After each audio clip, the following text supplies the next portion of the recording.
Hey guys, welcome back. Today we're going to be starting something again that hasn't been started for a long time. It's a 240Z which is behind me. Now a few years ago when we first started this project at the old shop, we did a bunch of work and we came back. We have put in a R33 GTR rear end into it. We've stripped the whole car down almost, and now we're going to go and put a 2JZ inside the front end. So now we've already done a lot of fabrication in the rear end, and I'll just skip through now and we'll show you the time lapse of pulling the car apart and run you through that. So let's go have a look at that, and then we can get on to putting the motor in.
So now behind me we have a 2JZ, we have a head, and we also have the T56 transmission that's going to be going into this car. Now it's a brand new gearbox, the engine is obviously second hand, the head's been rebuilt, but we need to do some porting work and stuff like that into it. There's a whole story behind that, I won't get into it.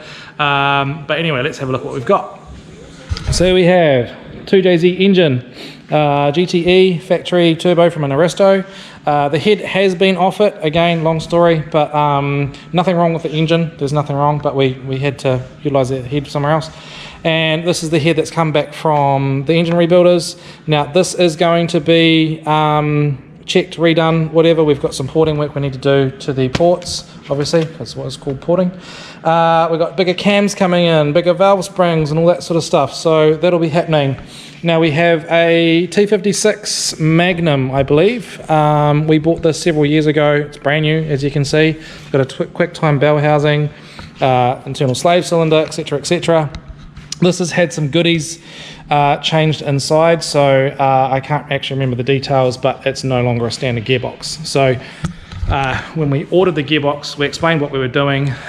They've made it more drivable for the street, etc. They've upgraded internal things and just make it stronger. So that's where we're at with that. So right now I'm just setting up the car. Here's the car. I haven't shown you that yet.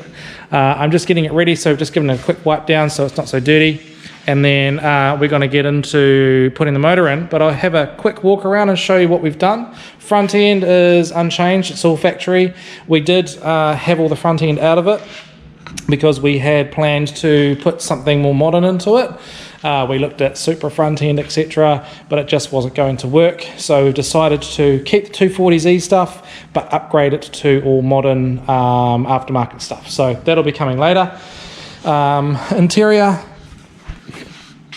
Interior, as you can see, there's really nothing left. We've just got a bunch of parts and stuff in here left over, and bits and pieces from other cars because it's been sitting around for so long. We have some Mazda speed wheels on here from another car because they fit. and a little bit of rust, bit of cancer. And in the back, here's where the fun starts. Alright, so it's a little bit dirty. I will be cleaning all this stuff out. Like I said, we've just pulled this out of where it was sitting, and now we're going to be working on it. Now, this is an R33 GTR rear end. I'll get some better photos soon. And it's S15, Nissan Silvia S15 rear chassis rails. So as you can see, we've grafted these in to some degree. It's not 100% finished yet, but it's pretty close. So the idea behind that is we're going to be putting all of the, as much as possible, all of the factory rear trim back in, aside from a fuel cell and all that sort of stuff. But the storage bins, etc., we want to try and retain them, or at least have them looking like they're functional. There's going to be a radium fuel cell in here, so radium, if you want to hook us up, then you know where to go. Yeah, so lots and lots and lots of fab work left to go. We're at the point now where we need to start looking at, well, once the gearbox is in, we need to finish off the rear end so that we can hook up a drive shaft and all that sort of stuff. So I need to make some measurements before I get too far into this. So we know we're going to position the gearbox, etc. I think from memory we did all our pre-measurements. I mean, this is going back years ago now.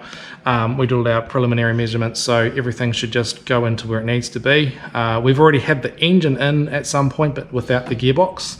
So I'm unsure if the trans tunnel is going to need modification or not. It's a big boy gearbox compared to what came out of it, so my guess is we're probably going to need to cut it up to some degree. But that's fine. We have the standard dash that's going to go back in it. Obviously we're going to modernize it. We'll probably digitize as much of the instruments, etc. that we can, being everything on the engine's now electronic. And I'm sure there's going to be some stuff out there. So if there's anyone out there that works on 240Zs, that does aftermarket gauges that are electronic or has some suggestions, then let me know. We'd love to keep the round dial gauges, so we'd need something that works with that.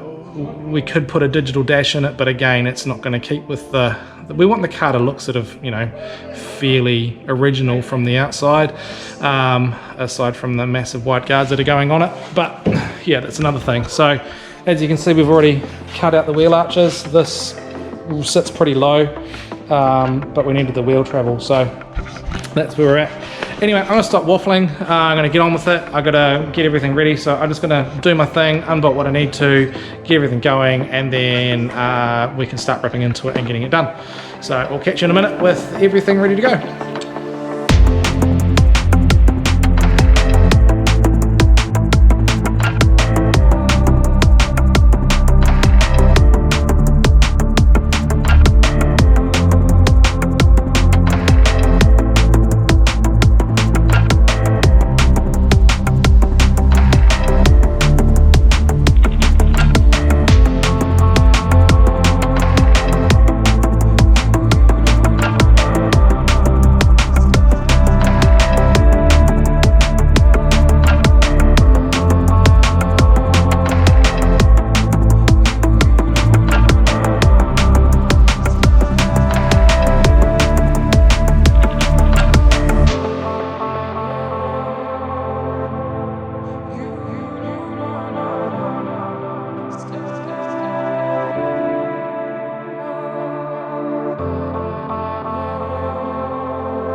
I'm just getting ready to put the engine and transmission in, but first we need to do some checks to make sure it's going to fit. There's no point in trying to shoehorn all of this into an area that it's physically not going to fit. So there's already one issue that we need to alleviate straight away, and let's go have a look at that right now.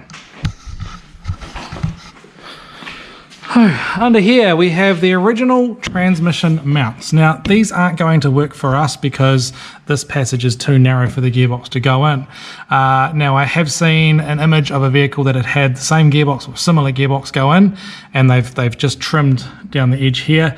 That's also not going to work because that means that won't be enough material here for it to be strong. So next thing I need to do is I'm going to have to spot weld 1, 2, 3 these out on each side, 1, 2, 3, and then it's also been stitch welded on each side, and I'll need to cut that out as well. Now this is interesting. This is a cream color, and I'm wondering if this car has had a respray. If this is the original color, the off-white, or what do you want to call it, that might actually be a really nice colour to paint this car. As you can see here under where it's been scratched, it's the same colour there too. So I'm thinking maybe if this car was originally cream, that would be a really nice colour to paint this in. So anyway, without me carrying on, I'm going to go get my spot weld drill. I'll get this all drilled out, we'll get these mounts chopped off, and then we can look at placing the engine and transmission into this car, and then hopefully if it all goes to plan, we can start making some engine mounts. So I'll go get my tools and we'll get everything apart.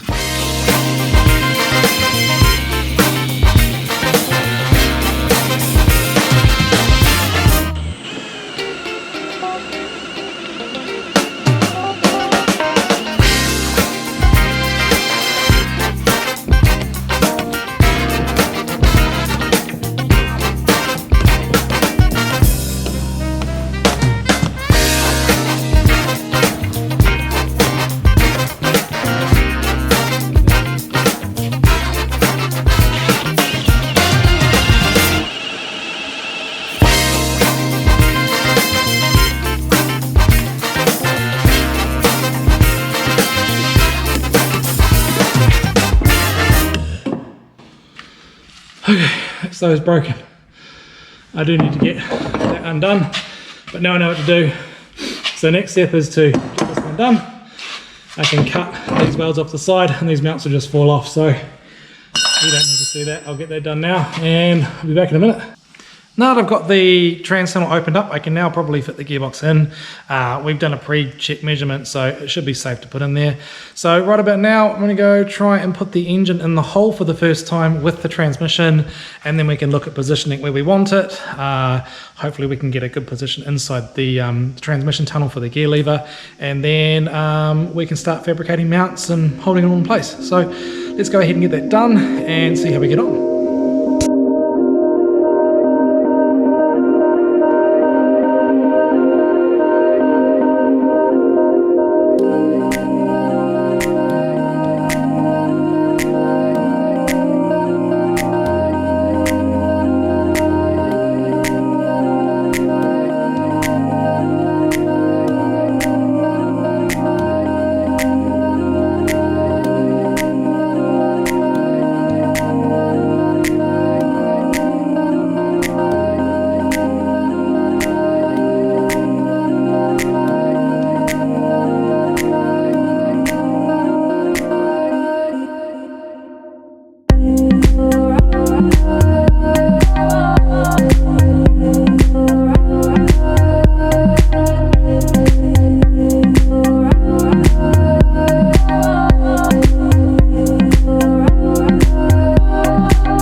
Oh, it's so much room, so much space. And you're good here. Yep, you're good. Stop. You probably don't want to come any higher than that. And we've got full clearance at the top there as well. I can't believe how well we've fit. Tighten their cable tight. Yep. That's mid. Don't need bonnet. The turbos are full. Don't need wastegate. Ah, she's all good. What do we got? We have an engine. I need to support it and then I can take that off and we can check all the heights and stuff. We've got the guards upstairs so we can just place them on the car just to Does see. it need to be level this way, but not necessarily, doesn't matter if it tilts up or down? No, that won't matter, as long as it's not excessive. But all I'm worried about is clearance of bonnet, guards, etc. And that's how your 2JZ, a 240Z.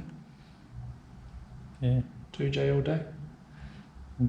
The other guy, what's his name? Is his name Tom, isn't it? Or Tom, who? the starter guy, what's his name? Michael? Michael. Michael, yeah, he came in. He's like, oh, why are you not going RB? I was like, this is way better. Hear that, everybody? RB's not as good. Not as good as 2J.